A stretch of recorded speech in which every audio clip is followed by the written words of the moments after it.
아침 묵상에 오신 여러분들을 환영하고 축복합니다. 오늘은 겨자씨 비유라는 제목을 가지고 마가복음 4장 30절부터 32절까지 말씀을 한번 살펴봤으면 좋겠습니다. 아마 이 비유는 여러분들 많이 들어보셨을 거예요. 그런데 또 오늘 또 나눌 때 정말 우리가 그전에 느끼지 못했던 그런 은혜를 주실 거라고 믿습니다.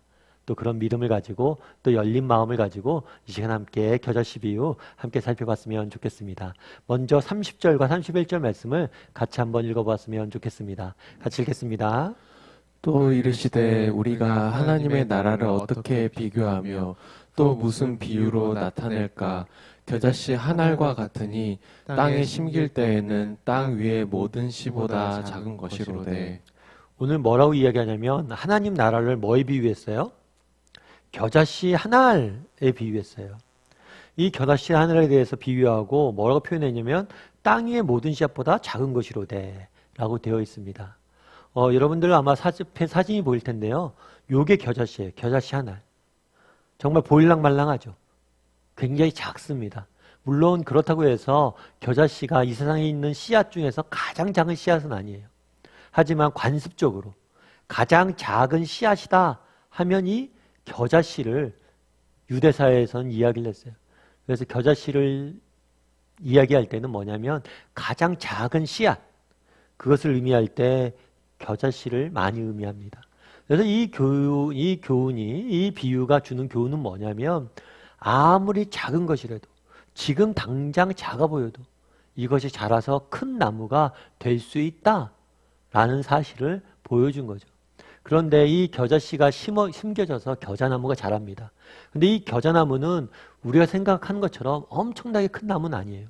그 높이가 크게 자라봤자 2m, 2, 3m 정도 되는 그렇게 완전히 큰 나무는 아닙니다. 다만 이 겨자씨는 겨자 씨앗이 굉장히 열매가 새들이 좋아해요. 그래서 나중에 겨자나무가 자라면 새들이 많이 먹습니다. 그런데 이 겨자나무의 중요한 또 원리 한 가지는 뭐냐면 이 겨자씨가 작다는 것도 있지만 또 다른 의미가 있어요. 그건 뭐냐면 이 겨자나무는 겨자풀이죠, 사실은. 겨자나무는 흔히 말해서 잡초로 조금 이해가 많이 돼요. 그러니까 잡초 쓸모없는 걸로 비유가 많이 됩니다. 그래서 이 겨자나무가 자랐다는 건 뭘 채소밭에 심어주었다는 것은 그것은 굉장히 의미 있는, 가치 있는 일로 여겨지는 거예요. 굉장히 큰 복을 받은 거예요. 그러니까 가치 없는 것이기 때문에 씨앗이기 때문에 채소밭에 심지 않습니다. 그래서 오늘 본문에 이렇게 이야기하죠. 겨자씨 한 알이 심겨졌다. 땅에 심겨졌다. 이건 굉장히 가치 있는 거예요. 다르게 표현하면 왜 겨자씨의 비유를 들었습니까? 이 겨자씨는 작은 거예요. 가장 작은 씨예요. 뿐만 아니라 작을 뿐만 아니라 겨자나무 자체가 가치가 떨어지는 보잘것없는 나무예요. 그럼에도 불구하고 이것들이 심겨지면 아름다운 열매가 맺어질 수 있다라는 걸 보여줍니다. 이 비유의 1차적인 메시지를 주기 위한 대상은 누구냐면 제자들이에요. 그 당시 제자들이 겨자씨와 같은 존재들이죠. 그들은 세상적으로 봤을 때 특별함이 있는 사람들이 아니에요. 지역적으로나 직업적으로나 모든 면에서 부족한 사람들이에요. 심지어 그 제자 중에 누가 있어요? 세리 마타가 있어요.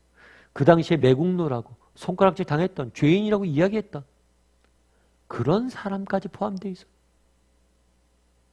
정말 보잘것없는, 가치 없는, 세상적으로 봤을 때는 쓸모없는 그런 작은 사람들이죠. 뿐만 아니라 이들이 정말 큰 꿈을 가지고 예수님을 따랐을 거예요. 정말 하나님 나라를 위해서 내가 크게 쓰임받아야지. 그런데 어떻게 됐습니까? 유대 지도자를 반대합니다. 끊임없는 반대 부딪힙니다. 끊임없는 어려움들만 계속 이어져요. 처음에 정말 큰 꿈을 갖고 시작했지만 점점 상황은 절망적으로 변하는 것처럼 느껴질 수도 있어요. 그렇지만 낙심하지 말라는 거예요. 너희가 비록 세상적으로 보기엔 작고 보잘것없지만 너희가 그런 사람들이 아니라는 거예요. 너희를 통해서 내가 반드시 큰 일을 이룰 것이다 라는 것을 보여주고 있는 거예요. 우리는 어떨까요? 우리도 어쩌면 제자들처럼 이 겨자씨와 같은 존재일 수 모르죠. 하지만 비록 지금 겨자씨처럼 보잘것없고 작은 우리지만 뭐예요? 우리를 통해서 하나님께서 놀라운 일들을 이룰 수 있다는 것. 우리 자녀들, 사실 우리 자녀를 위해서 기도할 때도 참 세상적으로 볼 땐 부족함이 많이 보일 수 있어요. 그럼에도 불구하고 하나님께서 우리 자녀를 쓰길 원하신다면 쓰실 수 있다는 거예요.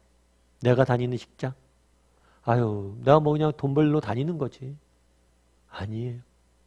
정말 우리 직장이 어떤 소망도 없어 보입니까? 정말 믿음의 직장과는 거리가 멉니까? 아니, 악만 가득한 직장 일터인 것 같습니까? 그럼에도 불구하고 그곳에 소망이 있다는 것. 계속해서 우리 32절 말씀을 같이 한번 읽어봤으면 좋겠습니다. 같이 읽도록 하겠습니다. 심긴 후에는 자라서 모든 풀보다 커지며 큰 가지를 내나니 공중의 새들이 그 그늘에 깃들일 만큼 되느니라. 네. 오늘 본문에 보면 재밌죠. 모든 풀보다 커지며 큰 가지를 내나니 공중의 새들이 뭐예요? 그늘에 깃들 만큼 되니라.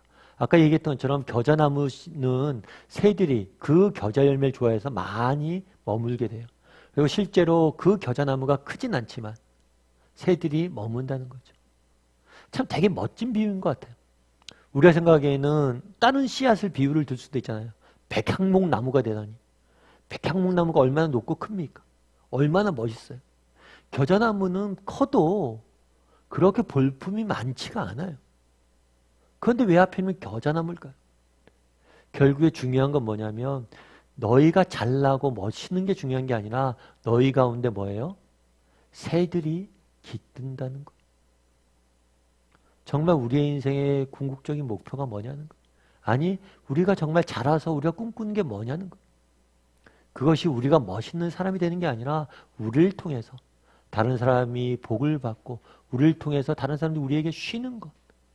그것이 궁극적으로 제자들을 통해서 하나님께서 이루고자 하는 꿈인 것.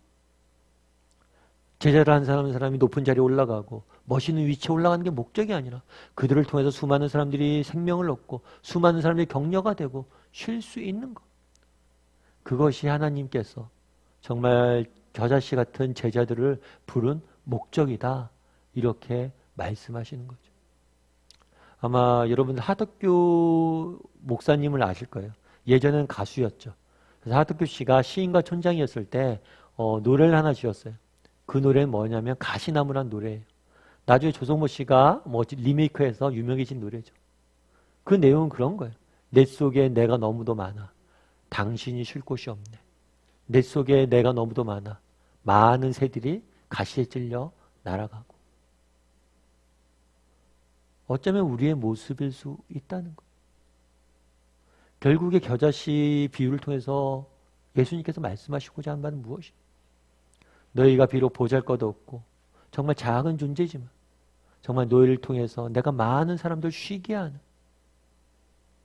그런 나라를 그런 사람으로 세워가길 원한다라고 말씀하시는 거겠죠. 그러면 우리는 어떨까요? 저는 겨자씨의 비유를 들을 때마다 늘 소망이 하나 생겨요. 비록 내가 지금 뭐예요? 겨자씨 같은 존재이고 보잘것없고 작은 존재이지만 하나님께서 나를 통해 쓰실 것이다. 나를 통해서 많은 사람들이 위로받고 나를 통해서 많은 사람들에게 선한 영향을 미치는 사람으로 만들 것이다. 이런 소망이 생기죠. 사실 여러분들은 어떠세요? 여러분들에게도 이런 소망이 있습니까? 제가 신대원 다닐 때 그런 고민들을 좀 많이 했어요. 저는 사실은 이렇게 뭐라 그럴까 믿음의 경력이 길지가 않아요. 왜냐하면 대학생 때까지 날라리였어요. 전혀 이렇게 고등학교 때 좀 열심히 했지만 대학 시절에는 거의 교회를 다니지 않고 정말 그런 걸 보면 믿음의 몇 대째 그리고 믿음도 저희 어머니가 1대죠. 2대밖에 안 돼요. 그런데 믿음이 몇 대가 되고 정말 어려서부터 정말 교회 안에 자라고 그런 동료 목회자들 보면 참 내가 부족한 게 많다. 내가 없는 게 너무 많다. 라는 생각들 굉장히 많이 했어요. 그래서 신대원 가서도 고민을 되게 많이 했어요. 아, 내가 잘못 온 게 아닌가. 내가 이렇게 부족한 게 많은데. 그런데 아는 선배가 저한테 그런 얘기를 하더라고요. 야, 승원아, 목회는 말이다. 하나님 말이다. 정말 완벽한 사람을 쓰시지 않아. 네가 단 한 가지라도 하나님 마음에 합한 게 있으면 써. 한 가지를 가지고 쓰는 거지 많은 걸 쓰지 않아. 참 그때 제가 물었던 게 있어요. 참 위로가 됐어요. 그 얘기. 야 그래 겨자씨도 작잖아요. 뭐 가진 거 없잖아요. 근데 한 가지라도 있으면 쓴다는 거예요.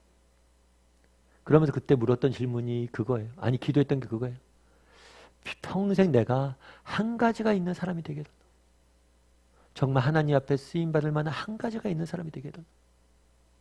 그러면 하나님께서 나를 반드시 쓰실 거예요. 참 안타까운 건 뭐예요?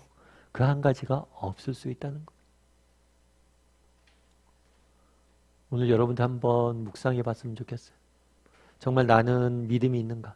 정말 겨자씨처럼 작은 것, 작고 보잘것없는 씨앗이지만 우리 하나님께 손에 쓰임 붙잡힌다면 하나님께 놀랍게 쓰실 것이다. 나에 대해서 정말 우리 가정에 대해서 우리 일터에 대해서 그런 마음들이 있는가? 지금 당장은 자꾸 보잘것없이 하나님께 쓰실 것이라는 믿음이 있는가? 그리고 또 한 가지 생각해 봤으면 좋겠어요. 한 가지가 있는가? 하나님께서 많은 걸 가지고 우리에게 쓰지 않아요. 세리, 마태, 베드로 완벽한 사람을 쓴 게 아니라 그 마음에 정말 하나님의 마음에 드는 한 가지가 있어 쓰셨어요. 그럼 나는 그런 게 있는가? 우리가 완벽한 사람이 될 필요는 없지만 그 한 가지가 있는 사람이 됐으면 좋겠어요. 내가 성실함에 한해서 하나님 앞에서 정말 쓰임받을 만한 사람이 됐으면 좋겠다. 내가 누군가 섬기는 것 하나만큼, 내가 지식만큼, 내가 무엇 하나만큼 그걸 정말 하나님 앞에서 있는가? 그 무엇 하나가 있는가? 한번 돌아보고 그것들을 소망하고 기도할 수 있는 저와 여러분이 되길 소원합니다.